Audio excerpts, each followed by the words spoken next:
डांगा बोल रहे हैं। राम राम सा राम राम सा डांगा जी। सभापति जी थोड़ी 2 मिनट दीजिए मानपति।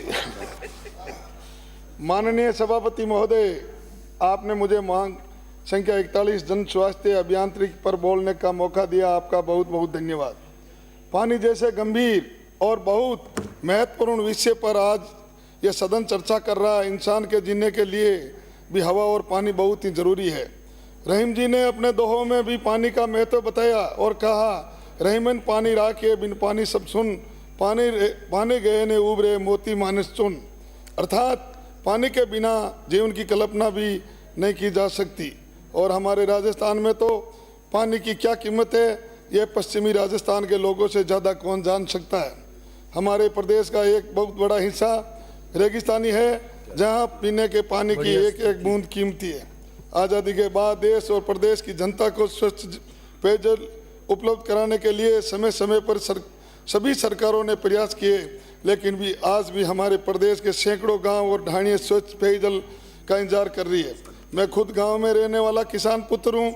मैंने पीने के पानी के लिए मशक्कत करती हुई हमारी माता बहनों को देखा, जोड़ और तालाबों से पानी लाते देखा, जो पानी पीने योग्य नहीं होता था, लेकिन मजबूरी थी, पीना पड़ता था।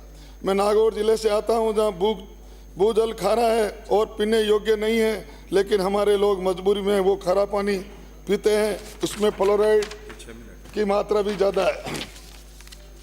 इन सब समस्या को अगर किसी ने समझा और जाना तो वो है हमारे यशस्वी प्रधानमंत्री आदरणीय श्री नरेंद्र जी मोदी।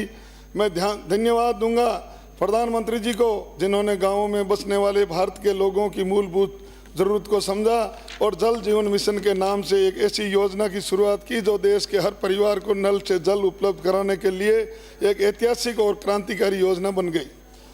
2019 तक जल जीवन मिशन योजना शुरू होने से पहले देश के ग्रामीण इलाकों के केवल 23 करोड़ परिवारों को ही नल से जल मिल रहा था। प्रधानमंत्री जी ने 2024 तक इस योजना से देश के 1930 करोड़ परिवारों तक नल से जल पहुंचाने का लक्ष्य रखा। और मुझे ये बताते हुए खुशी हो रही है कि 10 अक्टूबर 24 तक 15.20 करोड़ परिवारों को जल जीवन मिशन योजना के से नल से जल मिलने लगा। अर्थात ग्रामीण इलाके के कुल भाग के 78% हिस्से रहने वाले ग्रामीण परिवारों को नल से जल मिल रहा है। ये एक बहुत बड़ी उपलब्धि है। कई राज्य तो ऐसे हैं जहाँ 100% परिवारों को नल से जल मिल रहा है, लेकिन हमारे प्रदेश राजस्थान का दुर्भाग्य है कि 2018 में प्रदेश में कांग्रेस की सरकार थी, जिसने जल जीवन मिशन को लूट खाओ मिशन बनाकर छोड़ दिया। राजस्थान में 2023 में भाजपा की सरकार बनने से पहले हमारा प्रदेश जल जीवन मिशन में देश के अन्य राज्यों में सबसे पिछड़ा हुआ था, क्योंकि यहाँ जो सरकार थी उसने जल जीवन मिशन में इतने घोटाले किए जिसकी कोई सीमा नहीं। इन्होंने राजस्थान की जनता के पानी के हक पर डाका डालने का काम किया। पाइप की क्वालिटी देखो, चाहे जो टंकियाँ बनी है उनकी क्वालिटी देख लो, इन्होंने हर चीज़ में घोटाला किया।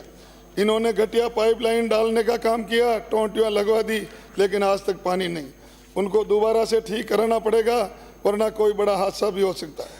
और तो और इन्होंने पानी देने में भी भेदभाव करने में कोई कसर नहीं छोड़ी। छांट कर भाजपा विचारधारा के परिवारों को जल जीवन मिशन के सर्वे से वंचित किया, और जब डीपीआर बनी तो उसमें अधिकांश गांव ढाणियों को वंचित रख दिया। हमारे प्रदेश का सौभाग्य है कि प्रदेश को आदरणीय मुख्यमंत्री जी श्री बदन लाल जी शर्मा के रूप में एक ऐसा कर्मयोगी, जमीन से जुड़ा हुआ किसान पुत्र मुख्यमंत्री मिला, जो जनता के दुख दर्द और तकलीफ को जानता हुए समझता है। क्योंकि मुख्यमंत्री जी ने गांव का जीवन जिया है, इन्होंने अभावों को देखा है और दूसरों की पीड़ा हुई व्यक्ति समझ सकता है जिसने खुद पीड़ा भोगी हो। इसलिए कहा जाता है कि झांके पाँव ना फटी बुआई, वो क्या जाने पीर पड़ई।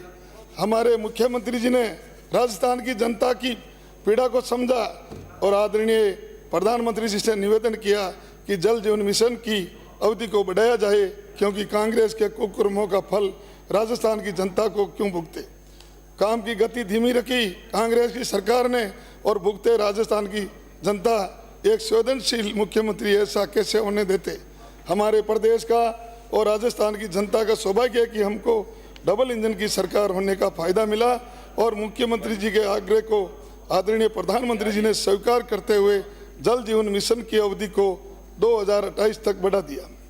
अवधि बढ़ाने के लिए मैं आदरणीय प्रधानमंत्री जी और मुख्यमंत्री जी का राजस्थान की 8 करोड़ जनता की ओर से आभार प्रकट करता हूँ। हमारे जलदाय मंत्री आदरणीय कन्हैयालाल जी चौधरी साहब ने पिछले 1 वर्ष में रात दिन जल जीवन मिशन के कामों की मॉनिटरिंग करके काम की गति को तेज करवाया और जल्दी से जल्दी हर घर को नल से जल मिले इसकी चिंता की। परिणाम आपके सबके सामने नजर आने लगा। राजस्थान में जल जीवन मिशन का काम गति पकड़ने लगा। वंचित गांव ढाणियों को दोबारा सर्वे करवाकर डीपीआर तैयार करवाई गई। एविएशन स्वीकृत किए जा रहे हैं। सामान की आपूर्ति की गुणवत्ता सुनिश्चित की जा रही है। मेरे विधानसभा क्षेत्र खींवसर सहित नागौर के 180 गांवों को पीने का पानी उपलब्ध कराने की योजना और 74 डीपीआर 74 एमएलडी पानी बढ़ाने की योजना, जिसे कांग्रेस सरकार ने कई वर्षों से अटका कर रखा, उन योजनाओं को हमारी सरकार ने आते ही स्वीकृति दे दी। मैं धन्यवाद देना चाहूँगा हमारे कर्मयोगी मुख्यमंत्री माननीय श्री भजनलाल जी शर्मा को, हमारे जलदाय मंत्री माननीय श्री कन्हैयालाल जी चौधरी को, जिन्होंने 180 गांवों की जनता को पीने का पानी उपलब्ध कराने का मार्ग प्रशस्त किया है। उनकी स्वीकृति जारी होने के बाद टेंडर भी हो चुके हैं और जल्दी ही वर्क ऑर्डर भी जारी हो जाएगा।